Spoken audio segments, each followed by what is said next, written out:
people of the United Kingdom are dealing with yet another terrorist attack on home soil.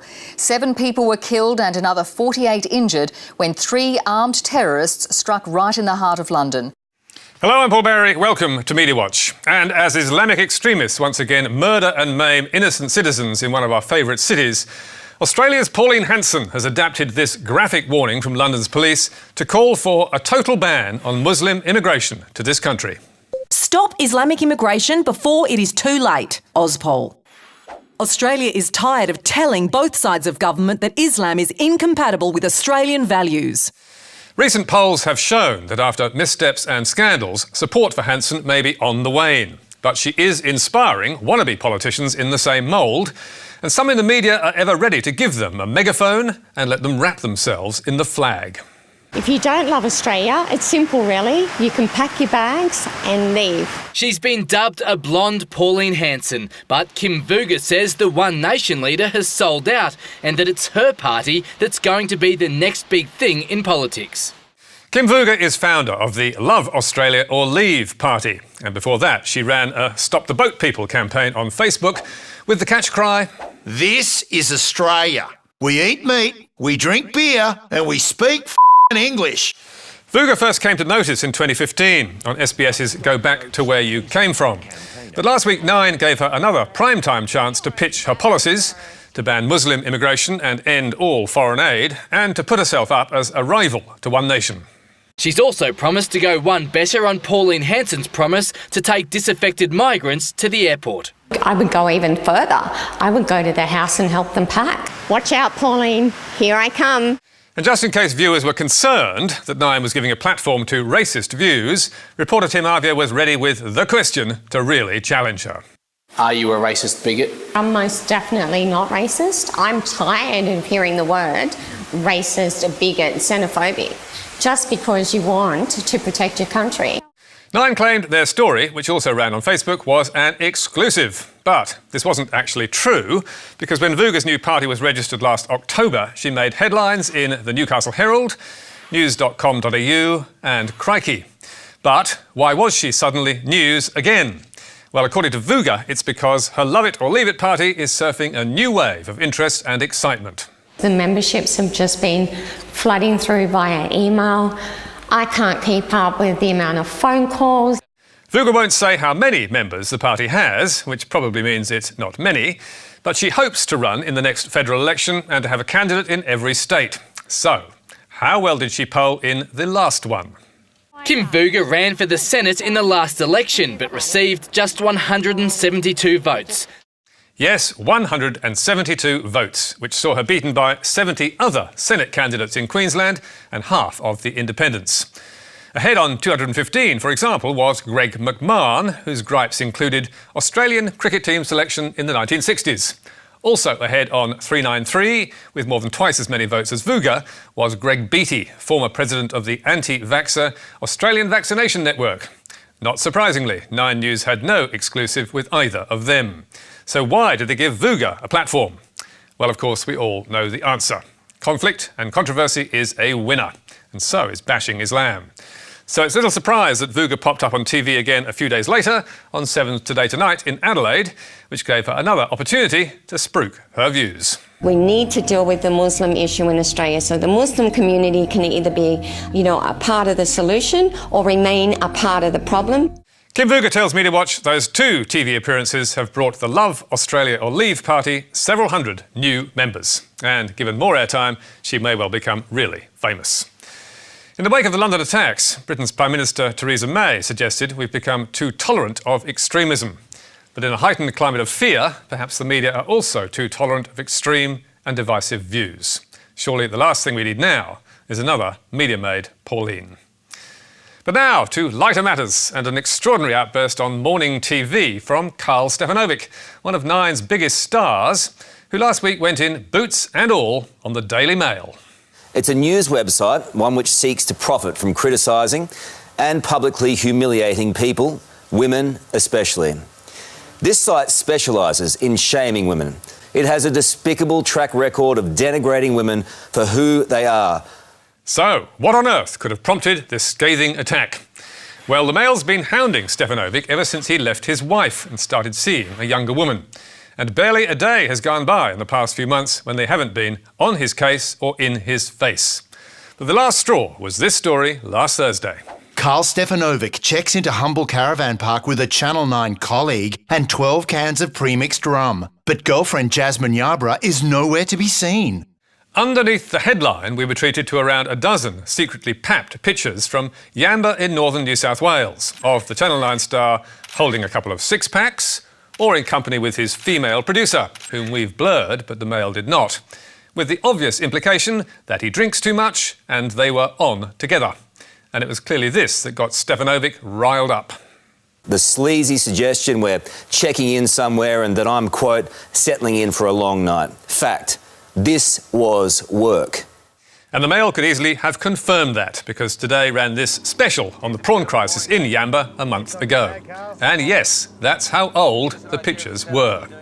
It was grubby stuff, and not surprisingly, several other media websites were soon taking the Mail to task. But amazingly, the Mail then doubled down by reporting the outrage and casting itself as innocent victim. News websites incorrectly report Daily Mail Australia implied Carl Stefanovic was cheating on his girlfriend with a work colleague after pictures emerged of him checking into a caravan park. Incorrectly? Why would you publish photos like that if you were not making that suggestion? And if there was nothing wrong, why did the Mail change the headline and remove the reference to Carl's girlfriend being nowhere to be seen? But all this fits with the Mail's MO, and as so often, it succeeded, with the caravan stay and Carl's response generating 6 separate stories on which readers could click. Now, you could ask, how can Carl complain when Today makes its living by hounding people like Siobel Corby? But the Mail is out on its own for shaming women, and sometimes men, for their appearance. As Chrissy Swan, or Seven's Sam Armitage, or The Bachelor's Osher Günsberg have discovered to their cost. And it really is gutter journalism. But now, to the watchdog who's occasionally asked to rule on such matters, the Australian Press Council, which once again finds itself at war with Australia's most powerful media group and its flagship newspaper, The Australian. Oz will boycott decisions of political stack. So, what is this political stack and what's all the fuss about? Well, last month, the Press Council announced its newest member, Carla McGrath, whom it trumpeted in a media release as the Council's first ever Indigenous representative. Until the Council realised next day it had actually appointed at least 2 Indigenous members before, Colin Burke and Natasha McNamara. Not a good start for a body that's supposed to uphold media standards.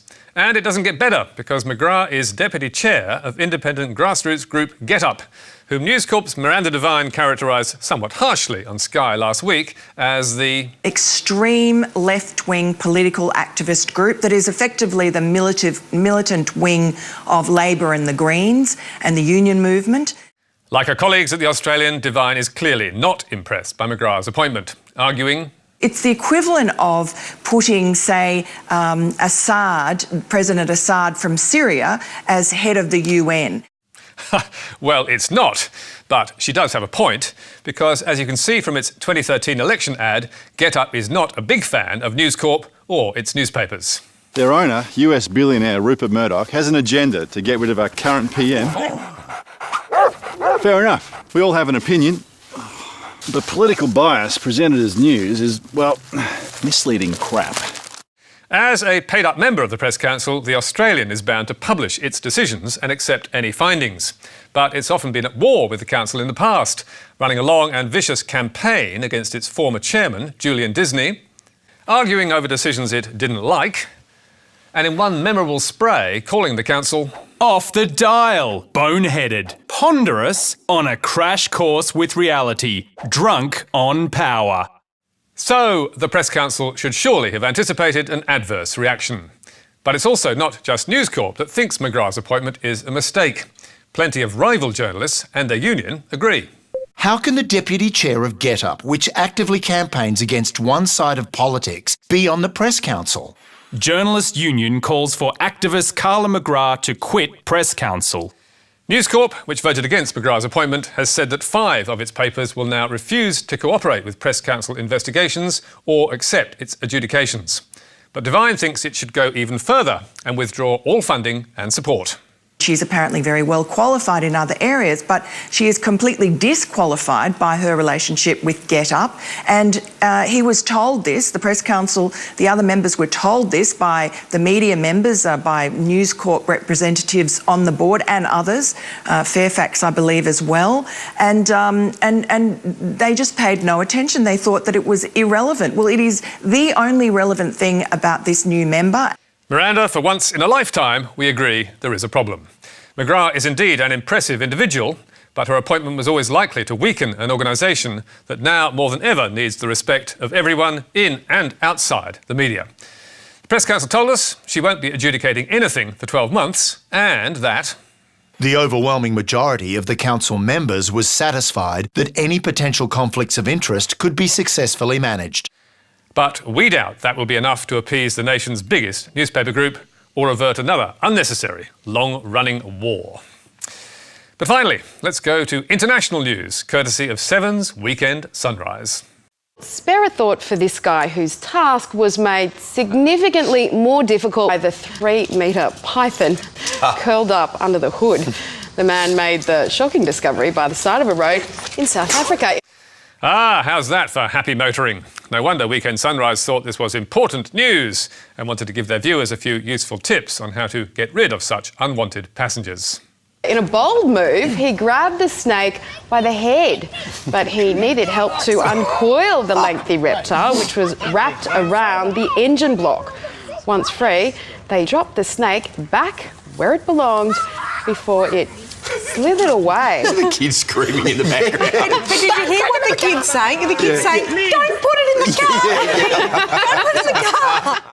Hilarious, eh? So, what's the problem? Well, despite the fact that it was on the news and Sunrise branded it new this morning, the same snake had already appeared more than a year earlier on Nine's Today Show, where Carl reported... Time to check out what's trending online after noticing a strange smell coming from their vehicle. This family got the shock of their lives when they found a slithering stowaway under the hood of their car. Oh. That was back in March 2016, when the python originally made its bid for fame. Or at least when the video was first posted on YouTube by South Africa's News 24. Soon after which it was recycled by the Daily Mail and rebroadcast around the world by America's CNN, before, wait for it, being run on the website of Channel 7's Sunrise. So, how did the python, which was actually in Zimbabwe, slither back to our screens a year later for that Sunrise repeat? Executive producer Michael Pell told Media Watch, The nature of viral videos is they don't necessarily go viral on first posting. Ah, so that's what makes them news. And the team at Mamamia clearly have the same formula, filling their columns by scouring Instagram and Facebook for instant outrage stories, like this one last week. A mum uploaded a photo of her baby smoking. Her reason is blood-curdling. The shocking smoking baby was lifted from internet forum Reddit, where it had been racing up the charts that day, gathering more than 13,000 upvotes and catching the attention of other hungry news sites, both here in Australia and overseas. But as the UK Mirror pointed out, the story was hardly new, because the Instagram shot had first surfaced 2 years ago in 2015, when the UK Independent had written up the story and reported on the uproar. So, how did Mamamia fail to notice it was ancient history?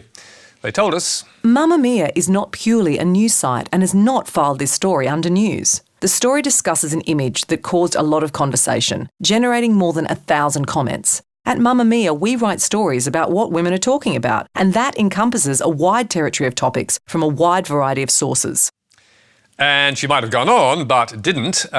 We don't care whether they're new or not. And if you missed the outrage last time round, here's your chance to get angry again.